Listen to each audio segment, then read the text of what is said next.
welcome to the Spot On, the new revolutionary talk show of Southeastern Finland University of Applied Sciences, Xamk, where we ask those difficult, hard and tough questions from the decision makers. Our community of students and staff wants to know why certain decisions have been and will be made and how those will affect us based on the topic of the day. So, today we have two amazing leaders of our own community in the hot seats. On seat number 1, we have Mr. Ari Lindeman, Director of Business Education programs, both English and Finnish. His responsibilities include finding lecturer resources and keeping us on the budget. Next to him is Mr. Santeri Koivisto, our Director of Education Export Sales and International Relations. Welcome to the show, gentlemen.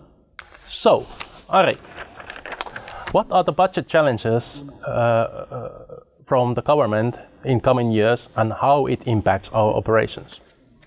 In Finland, finances for the universities of applied sciences, they are not rising. So then that means that we need to produce in a way more degrees with the same amount of money, which then means that we have to increase our productivity. And that has happened already during the past 10-15 years, and now it will continue. And for instance, in the business education, we have discussed with my colleagues from other universities of applied sciences that how do we do that trick to increase with 20% the number of degrees produced every year with the same amount of money. And that is, of course, something we are figuring out. We have funding cuts in the pipeline. We know that. So what strategies we have to tackle and expand our global brand and its footprints on export education?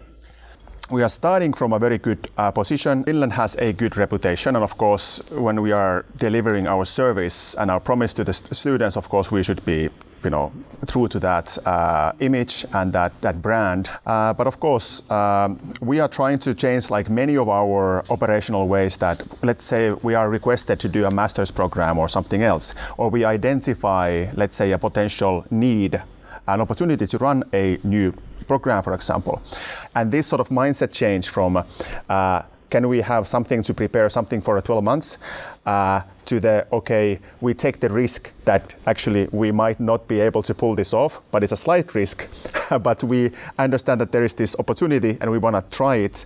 There's like a big mindset change, and if we can just change our ways to be more flexible, more nimble, provide good service, and invest the money that comes from these services, for example, like running a degree program or running a diploma program, it's like a good it's good income also for the school. So okay, do we invest that income into making a great program and service the students, or is it something that will sink into the bottomless hole of university accounts where we don't get we cannot really develop and use the money effectively? Ari. Like Santeri was very well referring to this change of mindset, and I have actually myself during the last 1.5 years only come to realize that how big the mindset change now is needed in the universities from this, that we have a pile of money and now we have to in the future operate more on like regular businesses, that with the income that we generate and then also to focus on and to develop programs that are really competitive in the global education market. My second point was that we really need both study and work-based immigration. So in a way, it is a budget issue, but on the other hand, it's Finland's demographic change, and we need both study and work-based immigration in order to have a like prosperous economy in the future, because otherwise our workforce will be diminishing and we don't have the resources to compete in the global world. Our strategy is to increase international students by up to almost 200%. Is our region in Kymenlaakso or in Etelä-Savo, are we ready for that kind of change? I have to say that my view of how this will play out is more ambitious than 200%. Like looking at the ministry funding and other indicators, for example, on demographic change, 2030, my assumption is that we are 1/3 Finnish youth, 1/3 adult learners, career changers and such, mainly remote, and 1/3 international students. Demographic change of our regions alone, like we alone, changing that direction, that would mean that we would have some 4,500 international students. And that's an ambitious goal, but that would make us like hugely more autonomous than what it currently is. And can we find job opportunities and practical training opportunities for international students who need it? It has been a challenge, at least in the when the economy has been slower, to find training places, which is compulsory part of our bachelor's curriculum in the region. But of course, students can do these trainings all over Finland and all over Europe and all over the world, and we are experimenting with this like remote team-based trainings also. But of course there is maybe traditionally we have thought that okay, let's have students here who would like stay here and continue in the labor force in Finland. But of course there's another side also that I think it's equally good to educate people here and they choose their own path and they go to somewhere else. But we are happy if we have been able to deliver a quality education and they will spread the word about our university, and eventually that pays off like any business in the region. I do also agree with Ari that, of course, our degree program should be something that when you look them from outside, you want to come for the degree program. Of course, why not Finland and all of that? But ultimately, the education should be cake number one. And then when it comes to different degree, like different programs, for example, a diploma program, let's say in tourism in Savonlinna, because we hugely need that type of expertise. So why not have this stepping stone program into Finland and to work life, or entrepreneurship in something else? But let's say crisis management masters. We don't need 50 a year crisis managers in Kotka, but why don't we make such a killer program that people want to come for 12 months, get their master's papers and world weights? Let's be bold. Let's go for the money, gentlemen. So we have estimated that the current level of our sales income in education is about 3.9 million, and I understood that our education export revenue in 3-year time period should increase up to 14.7 million. So Santeri, you are an international guy, so what is our roadmap for in 3 years to try to achieve what the kind of target has been set? Well, that's an ambitious target, but I think it's a very plausible target. Let's put it into a perspective that 21 our education export revenue was zero, or it was like 3,000 euros. Last year it was 1.9, and then that also includes the tuition fees and all of that is sort of growing quite rapidly. For example, giving another perspective, we have been discussing different joint degree programs, for example, globally, and setting up this offshore campus. This alone is some 65 million euro in total, equaling some 8 million a year. So this, we do have, the requests and the opportunities are coming and cooking. But then inside our university, I think that a lot more sort of strategical resources, a lot more sort of ownership responsibilities. This internal work is as equally important or even more important. I think that the world is there for us. We have a lot of opportunities, but getting our ranks straight is the main obstacle between us and the 14.7 million, or however it might turn out to be. Santeri, your answer seems very convincing. Going back to the strategic objective, where does it come from? Were you part of creating it, or did it just fell out of the sky to your lap and go and execute? Well, I guess the answer is kind of both, but we did go through the different projects, degree programs that we are building up and other things, and that was something that was sort of a middle ground of where our ambitions land. And of course, I would be pitching even higher number, but it might be making people a bit uncomfortable. What you take on this, Ari? Yeah, it's in our case, I mean, there's lots of like bubbling under. I would say that you will have possibilities of doing something great and with maybe increasing revenues from the international education exports, and so it should be like also somewhat lucrative and for our staff. But I do see that at the same time, I think we do have some goals for instance, hiring international staff within the next 3 years, and maybe those current strategic objectives are even too low in a way that we might need in a way more even international staff that we are prepared for at the moment. Since you guys have big international plans, so are our products, our programs, are they market fit?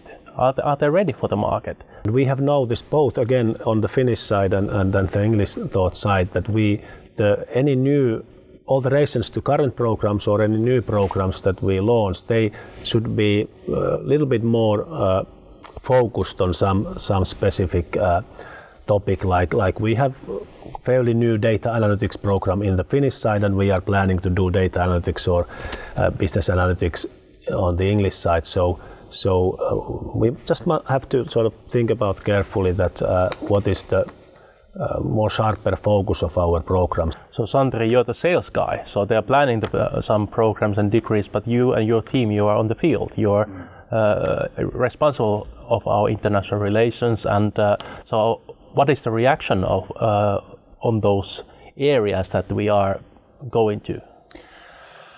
Well, generally positive, but I would say that we should be more ambitious creating programs that would be clearly some like emerging trends and so on. I think that would make us much more attractive in many ways. Of course, many of these industries are emerging, so it doesn't make sense to train like tons of people to those, but we can already clearly identify in Finland alone, not necessarily on our region, but Finland, very sort of a trendy fields that could use more workforce. For example, gaming industry needs business like a business analyst specialist, like who understands like the guts of a game and how to monetize it. Like there is like a huge demand for things like this. But I think that our business degrees and IT degrees, they are generally competitive. But I think that there's a lot we could do in order to improve the competitiveness, not only from the content point of view, but just the overall headline and how we market it. About this Ari, because how long does it normally take if we want to transform some of our programs, some of these courses that Santeri said, that because technology is changing rapidly fast. So how can we make sure that those what we are teaching, that those are up to date when our students graduate? Like if you start 2022 and then planning the new curriculum for some bachelor program, then it's in place or starts being used in 2024, and then the first graduates are 2028, so it takes 6 years. But now our new curriculum development, curricula which start next year, they have like bulk of it is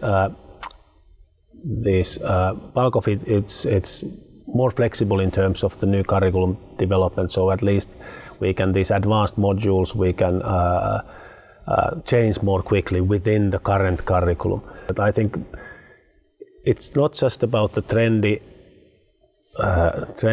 words or tapping into these hot topics. It's also about listening to the customer and market needs. So I think what we did with our postgraduate diploma that we started 2 years ago, that we heard from the market that okay, this might be interesting in a way, this idea that we have just a little bit thought of. And then we just said within very short period, 1 month or 2 months, that okay, let's go for it. So I would also focus on addressing quickly enough these customer needs. But I have to say that let's say a curriculum development process for 1 or 2 years, from my point of view, that's a ridiculously long time. And when there is like a market need that is identified, it should be 2 weeks when we react, hey, here's sort of a draft of how it would look like. And then we already send something concrete. For example, let's say a tailor-made master's program. It cannot be that we spend 1 year, 1.5 years, and then you realize that nobody cares.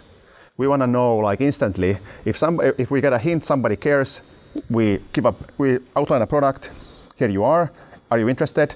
If people pay, okay, then we put it together. But one thing is important to remember, and I think that's, for instance, my job in this relationship with Santeri, that when we have this kind of idea, I think we as like managers of departments, for instance, we need to have some kind of idea that how long will this demand in a way last, and how long we have time to further develop this, because we also, I think the problem is that with these long planning periods we tend to think that okay, we have to make it perfect from the start, but that's not like Finnish mentality. That's I don't think that's a good idea, but I mean rather than we have to commit to the continuous improvement of that product, and that is important, and even if we do some mistakes in the beginning, our culture would be like an entrepreneurial culture, that we would accept these failures and then take them fast and then learn from them, etc. But I do think that, I mean, it's also quite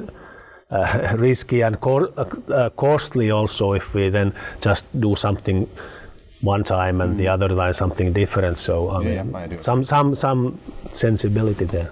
Many students for decades, even 100 years, they have been selecting US, UK, maybe Australia, Germany, some other countries where to study. So how can we compete with this new environment in global education business environment? Well, of course, this is a bit of a sensitive topic when it comes to from a Finnish point of view, because we of course want to treat everybody equally and all that. But of course, let's say if I would have 50,000 euros every year to send maybe 100,000 to send my kid to Harvard, and he would have access to Harvard. I mean, only the networks. I mean, that would be worth the money to go. But let's say when we take that 0.1% that have not only the brains but mainly the money to go there, there is still like a lot of smart people left outside, and I think that we have a very competitive setup when it comes to like smart people that cannot, for example, afford the US schools and things like this, because of course our tuition fees might be 1/3. But I think that with the competitiveness point of view, it's either we can really ramp up our game with what type of degree programs we offer, that they need to be very up to date, very industry connected, very well put together, or we need to have the very strong industry sort of a link that people can find employment from the degree program. In my view, there are two things which I think are important in this respect. That first is that I do think that we can find people whose values match our way of delivering education and the democratic way of and cooperative learning experience that we can offer here, and that might be something different from elsewhere. And also the values refer to also the closeness of nature and this safe environment, etc. So maybe we should even target more on the particular categories of customers which are not like this brightest, who is the brightest, but I mean these value-based categories. And secondly, in general in education, like market, our Harvard and everybody meets this challenge of degree inflation.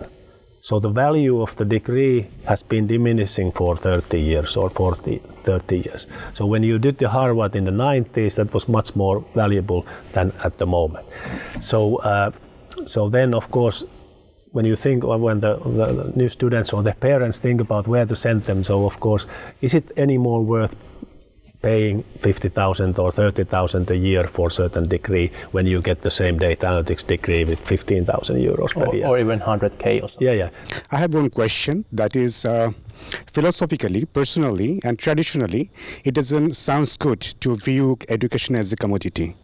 But we have to accept the reality. We are no more living in Socrates' era. This is present era, 21st century. Whether we like it or not, education has commoditized. That's why we were talking about selling education, exporting education in our discussion. However, if we view it as a commodity, then it's logical to think that we must make it a value-based commodity, quality commodity. So I'd like to know what is your strategy to bring value in your education system or curriculum if you want to export it or sell it? Okay, very good question. Thank you from the audience. Santeri, what's your take on this? Well, yeah, I think it's a very, very good point and a very good question. And of course, I think that when it comes to Finland, we are still we are not like 100% commoditized. Back in my entrepreneur days, one of the sort of eureka moments for me that I realized that I have some money on the bank account that I don't have any use for. That's my freedom in order to do what I feel that is worthwhile. Maybe somebody wants to buy a nice watch, or somebody wants to build a good service or help somebody else. And I do think that now that our funding, every single penny strings are attached, but now when it's sort of a free-floating, in a way, from free markets, then it's our freedom to do the best we can with that. And I really hope that also our leadership, our sort of top leadership would agree with me, and I assume also with Ari, that when we are getting this money, we are strategically investing it into providing as good service and education as possible, so we can provide the best candidates for our companies and get sort of this good value chain going. I think in Finland, and I personally would like to emphasize that we would also sell study places and studying in Finland and Xamk as an important for personal growth as such, so that we would not forget that we are studying something, learning something for ourselves as human beings in order to be like a different human being tomorrow than today, rather than just buying another bag or another watch. And from that answer, it's very good to jump on the final question that I have for you guys. Is why should future students choose our university to their study place, let's say from 2025 and onwards? First Ari, then Santeri. So I guess first thing I have to say that this is a good place for this personal growth. And then the other is that we, like have been talking here today, that we are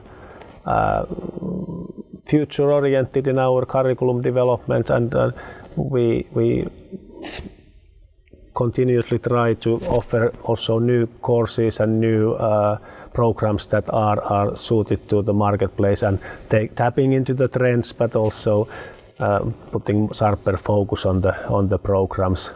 And thirdly, we have great lecturers and principal lecturers here in the university, and I think we are in a way we have been in a way somewhat underestimating their potential and skill. And I think the international programs, like we have postgraduate diploma and the DIB program here and the new ones, that they would boost the professional profile of our lecturers too, and we should make it more like visible and in a way market it better. Well, I do think that Finland has quite a unique value proposition when it comes to nature and safety and cleanliness and other things, and sort of set of values where there's a strong respect to other people and so on. And I of course think that if you as a person like that you are working 7.5 hours instead of 15 hours, although you get less money, if you value these type of things, I think Finland has a lot to offer. So I think like the surroundings that we are in is already like a big bonus for us, for a certain type of people that share the same sort of interest and values, like Ari very well put it. And we would have like certain sort of talent hubs here that are something that would not only serve the needs for local companies, but would be something that would serve the sort of the global European demand, that it would be a very sought after place. So I do hope that we also sort of strategically invest more into making us even more competitive, because I think we have a lot to do. We have a lot that we have done. We have great surroundings to be on top of the world, but still every day we need to work hard. And I'd like to add to what Santeri says about these hubs or knowledge hubs or competence hubs that there we would have a good chance to integrate our research and development and innovation activities more closely to the international programs, which may have been lacking so far. So I mean that might be one asset that we can also then sell to the future students. This question is actually for both of you on the panel. So you spoke about that Finland should be known for education, and it's not necessary. I mean, international students who are coming, they're coming primarily for education. You also spoke about that Finland also needs labor market support, and you also spoke about stronger industry partnerships. As an international student who is investing a lot of money, maybe it may not be as much as Harvard, but it is still a significant investment. So someone who's investing and coming to a newer country, to a newer culture and studying here, it's very much it's next in line for us to look for practical training, internships, to at least try and explore the country from a work perspective, right?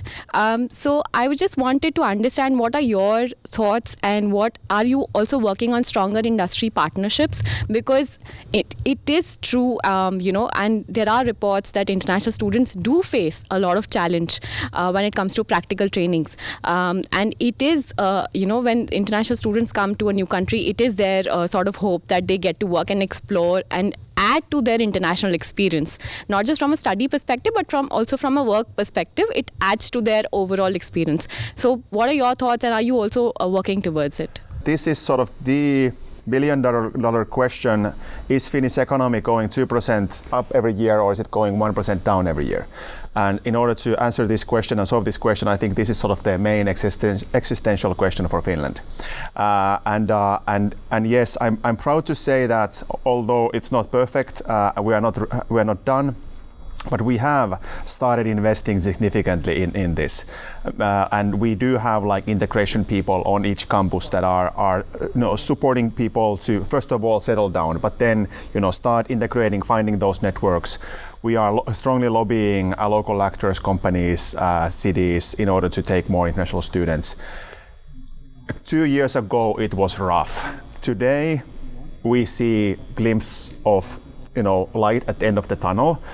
So I think that, to be very honest, I think that the international students that have been coming to Finland for the past 5 years and that will be coming for the next couple of years will be pioneers that will have, you guys will have, hardship when it comes to that. Of course, I apologize about that as a Finn. We should do better. But this is something that at least in my personal role and in our team's role as international office, we are like 1/3 of our people are focusing on this issue at the moment. One thing is that, we have tried to be open that we can, of course, if there's a need and suitable competencies, that we can even hire ourselves. So as an example. The second thing is that we are, like during the past 2 years, have been in discussions now with our strategic partners in the region very heavily. Our corporate liaison manager Heta is there working with her team on these issues. And then the third thing is, which is I think some of us have been working on it and we can do much better, is the integration of our international students to our R&D project as a paid workers and non-paid participants. So we do have several tools that we can use ourselves, and then of course try to open up the minds and pockets of our partners also if needed. And I think that our government should also step in with policies, for example, that if you have paid tuition fee to Finland and if you are making money and you pay taxes to Finland, you should get some sort of a reduction in your taxes. Similar to us, if we used student loan during our studies, we get some 30%. It's something. I mean, if you are paying 20,000, 30,000 in tuition fees, if you can get 10,000 back when you are working in Finland, I think that's a great already like a carrot to try to find employment in Finland. And to sum up this discussion, I think it all comes down to the thing that we need to have a proper work-life path so that our international student of today can become the international expert of tomorrow when they graduate. I thank you, gentlemen, for this panel discussion. Thank you for our audience for these amazing questions.